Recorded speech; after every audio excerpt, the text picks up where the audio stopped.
ऐसे टॉपिक के बारे में बात करने वाले हैं जो कॉम्पिटिटिव एग्जाम्स और 9, 10th, 11th, 12th मतलब आगे जितने भी चैप्टर चलते हैं उनमें हर जगह ट्रिग्नोमेट्री आती रहती है, कोई कहीं क्वेश्चन कहीं कुछ क्वेश्चन। तो आज हम एक बेसिक से स्टार्ट करेंगे ट्रिग्नोमेट्री, जो जहाँ से ट्रिग्नोमेट्री स्टार्ट होती है, जैसे 8th क्लास 9th क्लास जहाँ से स्टार्ट होती है वहाँ से लेकर और कॉम्पिटिटिव एग्जाम तक जहाँ से कहाँ तक काम आ सकती है वहाँ तक इस ट्रिग्नोमेट्री को अपन लेके चलेंगे। तो सबसे पहले देखते हैं कि ट्रिग्नोमेट्री एक हमेशा ट्राई लिखा है, यहाँ पे त्रि लिखा है, त्रिकोणमिति। इसका मतलब ये हमेशा ट्रायंगल पे वर्क करेगी। सबसे पहली बात कि हमेशा ये जितने भी फॉर्मूलाज वगैरह जितने भी आइडेंटिटीज हैं ये ट्रायंगल पे ही वर्क करेंगे। और ट्रायंगल भी कौन सा, जो 90 डिग्री वाला हो, जिसमें 90 डिग्री बनता हो, सिर्फ उसी में ये अप्लाई कर सकते हैं इसको। ठीक है, सबसे पहली बात ये है 90 डिग्री होना चाहिए। ये एंगल कुछ भी हो, ये एंगल कुछ भी हो सकते हैं, लेकिन एक एंगल 90 होना चाहिए। आगे बात करते हैं। और ट्रिग्नोमेट्री में सबसे 3 ट्रिग्नोमेट्रिक रेशियोज होते हैं, साइन, कोस एंड टेन। होने को तो अच्छा होते हैं, लेकिन एक बार 3 याद रखें तो जिसमें उनका उल्टा याद रख लेंगे तो याद करने में आसानी होगी। तो sine cos ten, sine cos ten. ठीक है, साइन का ऑपोजिट होता है कोसेक थीटा, सेक का ऑपोजिट होता है, सॉरी कोस का होता है सेक, और टेन का होता है कोट थीटा। ठीक है, इस तरीके से 6 ट्रिग्नोमेट्रिक रेशियोज होते हैं। कहाँ कहाँ पे इनका काम आता है इनके बारे में आगे समझेंगे। थीटा है यहाँ पे एंगल, थीटा है यहाँ पे एंगल, एंगल कौन सा, ये थीटा, ये। ठीक है, थीटा मतलब यहाँ पे कोई ट्रायंगल का एंगल ही है ये। तो साइन होता क्या, साइन कोस टेन ये ट्रायंगल में कैसे काम होते हैं, ट्रायंगल में कैसे क्या इक्वल होता है इनकी, ये देखेंगे। तो सबसे पहले देखते हैं साइन थीटा। साइन थीटा क्या होता है, जैसे इसको मान लेते हैं परपेंडिकुलर, ये बेस और ये हाइपोटेनस। ठीक है, परपेंडिकुलर बेस हाइपोटेनस। ठीक है, साइन क्या होता है, perpendicular upon base. Cos theta क्या होता है, base upon perpendicular upon hypotenuse, base upon hypotenuse. और टेन थीटा होता है परपेंडिकुलर अपॉन बेस। जैसे कि मैंने बोला था साइन का उल्टा होता है कोसेक, तो कोसेक थीटा क्या होता है, इसका उल्टा कर दो, एच अपॉन पी। कोस का क्या होता है सेक थीटा, तो एच अपॉन बी। और टेन का होता है क्या, कोट थीटा, तो बी अपॉन पी। ठीक है, इस तरीके से हो गए 6। इनको बिल्कुल नोट करना है, नोट कर लीजिए इनको। इनके बाद पढ़ेंगे कि परपेंडिकुलर बेस, ये इनको कैसे डिफाइन करेंगे। जैसे क्या पता चलेगा कि यही बेस है, यही परपेंडिकुलर है। तो ऐसा बिल्कुल नहीं बोल सकते कि जो हॉरिजॉन्टल है ये बेस होगा और हमेशा परपेंडिकुलर है वो वर्टिकल है वो परपेंडिकुलर होगा, ऐसा नहीं है, डिपेंड करता है। यदि ये थीटा है, थीटा हमेशा बेस पे बनेगा, सिंपल सी बात है। और हाइपोटेनस का तो कंफ्यूजन ही नहीं है ना, हाइपोटेनस हमेशा सबसे मैक्सिमम लेंथ होती है, बिगेस्ट लेंथ होती है।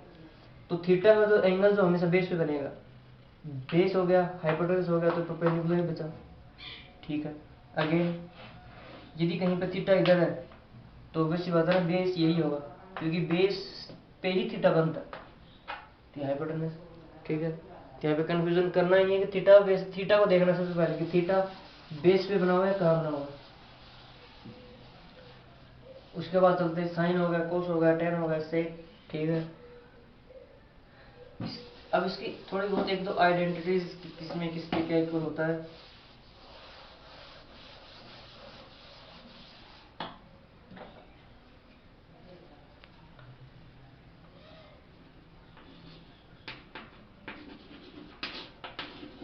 Sine theta upon cos theta equal to होता है tan theta, and cos theta upon sine theta होता है cot theta. Sine square theta plus cos का थीटा इक्वल टू होगा 1। अब इससे भी 2 3 और निकल सकते हैं, निकालना चाहें तो। Sine square theta equal to 1 minus cos square theta and cos square theta equal to 1 minus sine square theta, ठीक है, and 1 plus tan square theta equal to sec square theta, 1 is equal to sec square theta minus tan square theta और tan square theta equal to sec square theta minus 1, ठीक है। मैं एक चीज याद रख लो, उसके बाद इनको तो उधर भेजना ही है सिर्फ, तो इनको रटने की जरूरत नहीं है, इनको जरूर याद करो सिर्फ तो ये तो उसके बाद जैसे क्वेश्चन करते जाओगे प्रैक्टिस बनती जाएगी। 1 plus cot square theta equal to cosec square theta, 1 equal to cosec square theta minus cot square theta, cot square theta equal to cosec square theta minus 1, ठीक है। ये इसका मेन आइडेंटिटी, इसके ऊपर ही सब कुछ चलेगा, इससे बाहर तो कुछ नहीं है। लेकिन सिर्फ अब दिखने में तो कुछ नहीं है, दिखने में सिर्फ एक बोर्ड के ऊपर लिखी हुई सिर्फ 5-4 आइडेंटिटीज हैं, लेकिन इनको अप्लाई करना कि कहाँ पे कौन सा काम आएगा, ये सबसे बड़ी बात है। और वो तभी होगा जब आपकी ज़्यादा से ज़्यादा प्रैक्टिस होगी, ज़्यादा से ज़्यादा आप क्वेश्चन करो इनके बारे में। अब इसको मिटाते हैं और कुछ पढ़ते हैं इसके बारे में। इनको स्क्रीनशॉट है, इनको नोट कर लीजिए एक बार।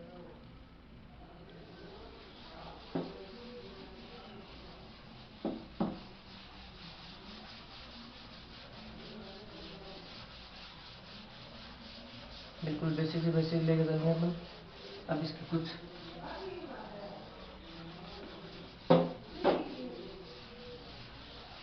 अब जैसे देखते हैं,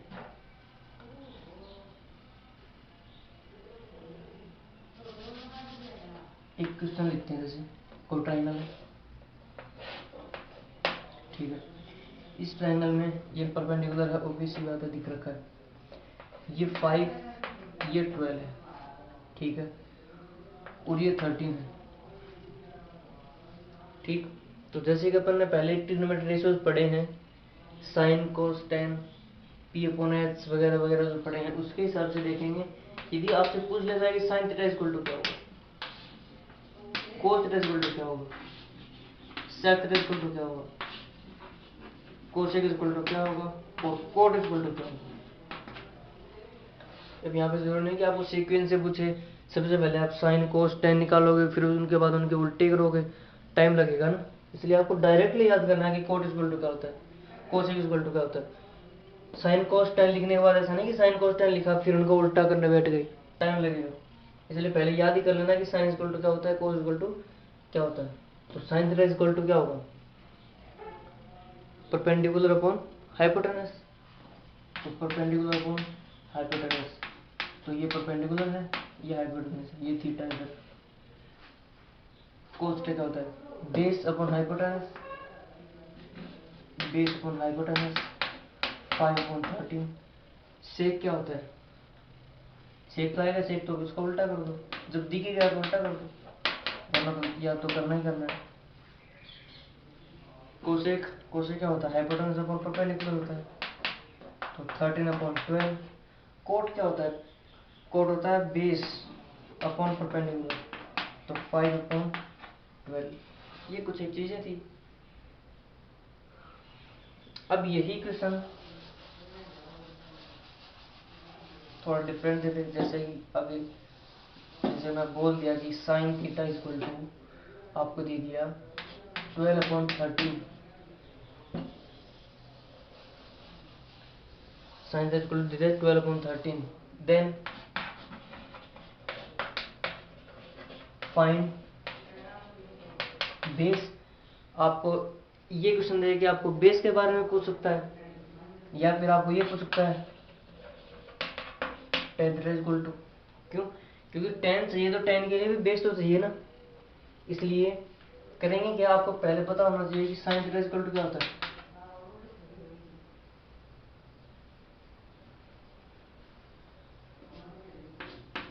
perpendicular upon hypotenuse equal to 12/13, क्योंकि यहाँ पे डायग्राम भी नहीं दिया है, ध्यान रखना। यदि इस तरीके का क्वेश्चन है तो डायग्राम भी नहीं दिया है, ये समझो आप। तो परपेंडिकुलर अपॉन हाइपोटेनस 12/13, अब डायग्राम बनाना है। तो ये 12 है, ये 13 है, क्योंकि perpendicular upon hypotenuse, perpendicular upon hypotenuse का मतलब 12 और 13। ऐसा हर बार जरूरी नहीं है देखना, क्योंकि कई बार यहाँ पे जो वैल्यू होती है यहाँ पे कई बार कट के भी वैल्यू आती है, जैसे कि वैल्यू होनी तो 4/6 हो लेकिन लास्ट में बच जाए 2/3, तो क्या 2/3 थोड़ी होगा, रियल वैल्यू तो 4/6 है ना, तो इसलिए हर बार ऐसा जरूरी भी नहीं होता। तो 12 और 13। अब बेस फाइंड करना है, तो बेस फाइंड आप किसी तरीके से कर सकते हो। तो बेस फाइंड करने के लिए सबसे पाइथागोरस थ्योरम, ठीक है। तो सबसे इसका मैं बताने का तरीका यही था कि डायग्राम नहीं दे तो आपको कैसे पता चलेगा कौन सा बेस हो सकता है, कौन सा हाइपोटेनस हो सकता है। तो बेस तो आप पाइथागोरस थ्योरम से निकाल सकते हो। पाइथागोरस थ्योरम क्या होती है, ABC पाइथागोरस थ्योरम होती है perpendicular square plus base square equal to hypotenuse square. 12 square BC square और 13 का स्क्वायर। 12 का स्क्वायर 144, BC का square 169, BC square equal to 25 and BC equal to 5। इसका मतलब BC वैल्यू आ गई 5 यहाँ पे। तो इस तरीके से ये क्वेश्चन आते हैं। अब इनके 10th क्लास के 6th चैप्टर से यहाँ पे लिख देता हूँ मैं। बात करेंगे ट्रिग्नोमेट्री के टेबल के बारे में। साइन कोस में 0, 30, 45 की वैल्यू क्या क्या होती है।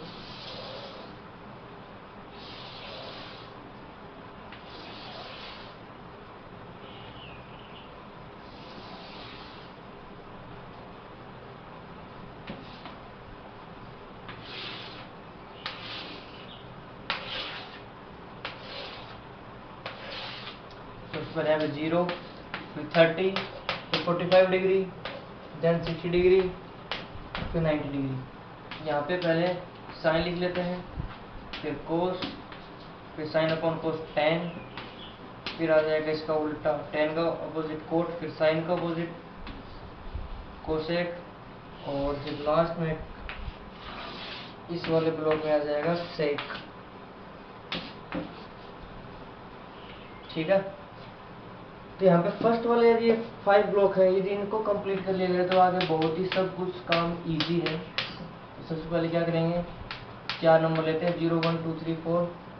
इसमें सभी में 4 से डिवाइड करते हैं, उसके बाद सभी का स्क्वायर रूट ले लेते हैं, और जो वैल्यू अपने पास बच जाती है वही यहाँ पे इन ब्लॉक में अपन रखते हैं।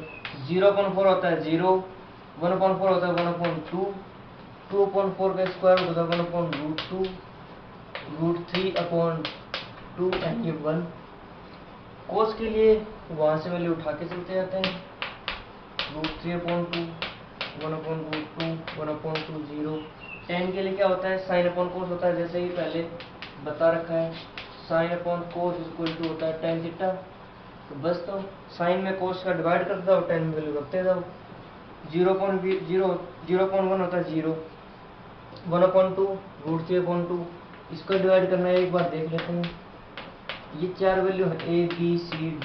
जब भी कभी 4 वैल्यूज होती हैं उनको लिखने का तरीका होता है ये एज इट इज नीचे वाले को उल्टा करके लिख दो, ये आ जाएगा अपना 1/√3। तो यहाँ पे इसका 1/√3 लिख दिया। ये दोनों सेम वैल्यू है, कटेंगे, ये ऊपर ये नीचे, तो 1/2 से 2 कैंसिल आउट, √3 बचेगा। अब ये 1 और नीचे 0, कभी भी किसी भी वैल्यू में ऊपर कोई भी नंबर हो, चाहे 1000, 1,00,000 क्यों ना हो, अपॉन 0 आ गया ना तो उसकी वैल्यू इनफाइनाइट हो ही जाएगी। 1/0 इसका वैल्यू होती है इनफाइनाइट, ये हो गया इनफाइनाइट। कोट के लिए वहां से वैल्यू उठा के चलते जाओ, इनफाइनाइट, √3, 1, 1/√3, 0। कोसेक के लिए क्या करेंगे, कोसेक किसका उल्टा होता है, साइन का उल्टा होता है। तो 0 कब आता है, जब 0/1 होगा तभी 0 आता है, और 0/0 हो तब भी वो इनफाइनाइट होता है, 1/0 हो तब भी वो इनफाइनाइट होता है। इसका मतलब 0 आने की कंडीशन सिर्फ एक है, 0.0। अब इसका उल्टा कर देंगे, 0/1 का उल्टा हो जाएगा 1/0, और any number upon 0 equal to infinite, 0 हो जाएगा यहाँ पे इनफाइनाइट। साइन का उल्टा यहाँ पे 2, यहाँ पे √2, यहाँ पे 2/√3, और यहाँ पे 1 का 1। सेक सेक के लिए यहाँ से अपोजिट लेके चल दो, बस इतना ही काम है। तो ये थी साइन कोस की टेबल। अब इसके ऊपर बेस इक्वेशन है, ओपन करेंगे।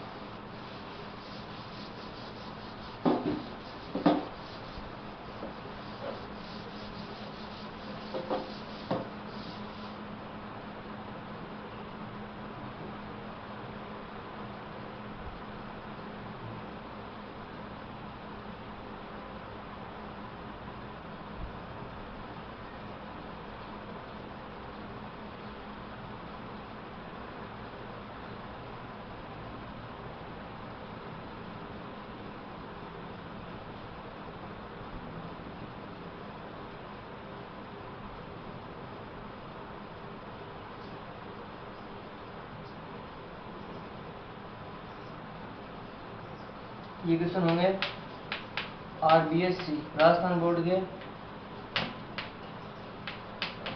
10th क्लास के 6.1 एक्सरसाइज। ठीक है, तो पहला क्वेश्चन करते हैं।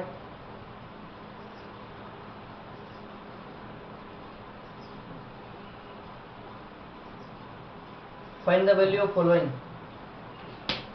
एक ही दो क्वेश्चन छोड़ते हुए चलेंगे क्योंकि सारे इजी क्वेश्चन है। एक ही क्वेश्चन करेंगे तो बहुत ज़्यादा टाइम लग जाएगा। 2 इंटू साइन 45 इंटू कोस 45, ये कितना हो जाएगा? साइन 45 वैल्यू, कोस 45 वैल्यू, वैल्यू रखो 2 इंटू 1/√2 इंटू 1/√2।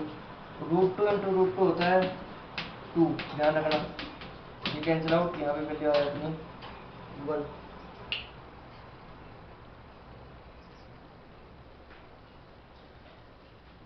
नेक्स्ट cos 45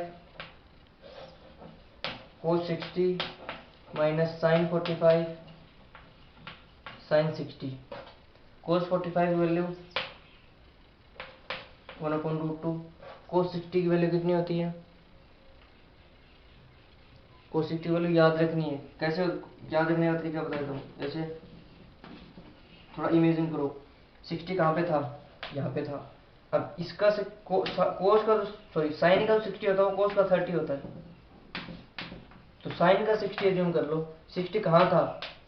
तीसरे नंबर का अपॉन 4, तो √3/2। यहाँ पे इसकी वैल्यू √3/2। इस तरीके से याद कर सकते हो। √3/2 माइनस ये 1/√2। साइन 60 का तो स्टेप भी किया ही है, √3/2 ही है।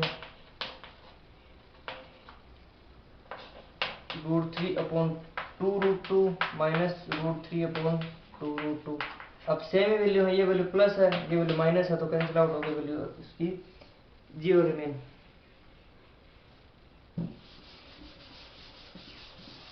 बिल्कुल थोड़े क्वेश्चन जो डाउटफुल नहीं होने क्वेश्चन